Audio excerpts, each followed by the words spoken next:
Eto, mainit-init pang balita mga kabayan at may nangyari na namang insidente sa eroplano dito sa South Korea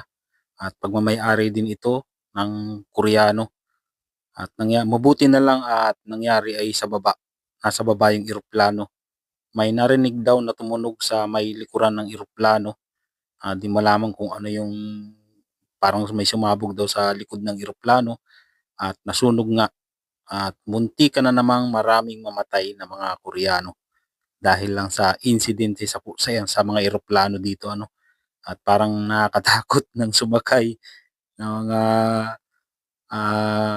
eroplano na pagmamay-ari ng Koreano ng mga Koreano at panoorin natin 'tong video na 'to.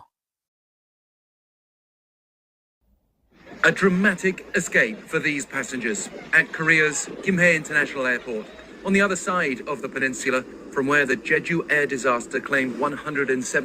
lives just a month ago. This time, all 169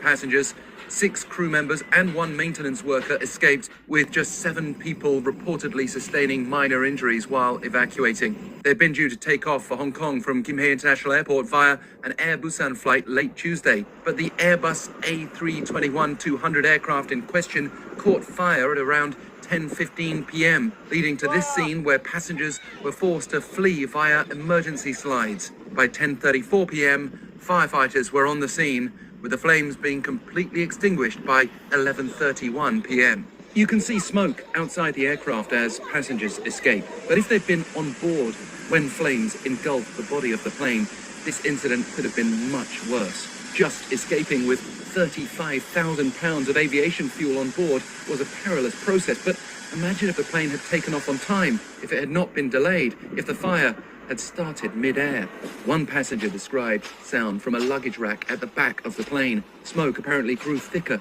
and flames dropped from the rack as a flight attendant responded with a fire extinguisher. What we know so far is that the fire started at the tail end of the plane, with some initially speculating a problem with the APU, or auxiliary power unit. The cause is still not known, but witnesses said they heard some kind of crackling sound, suggesting a fire from an electronic device or battery stored in an overhead compartment. Some passengers have criticized flight attendants for telling them to stay seated while they initially responded with a fire extinguisher. Eyewitnesses have spoken of chaotic and frightening scenes in the moments before their escape, and this incident will pour further scrutiny upon low-cost carriers, even though Air Busan had been the only domestic airline with over 100,000 flights that had maintained an accident-free record for over 10 years. Air Busan is a subsidiary of Asiana Airlines, which itself is now under the ownership of Korean Air, bringing this incident to the heart of the country's aviation industry. South Korean authorities said they'll move quickly to determine the exact cause of the fire so as to ensure appropriate and immediate actions are taken to safeguard passenger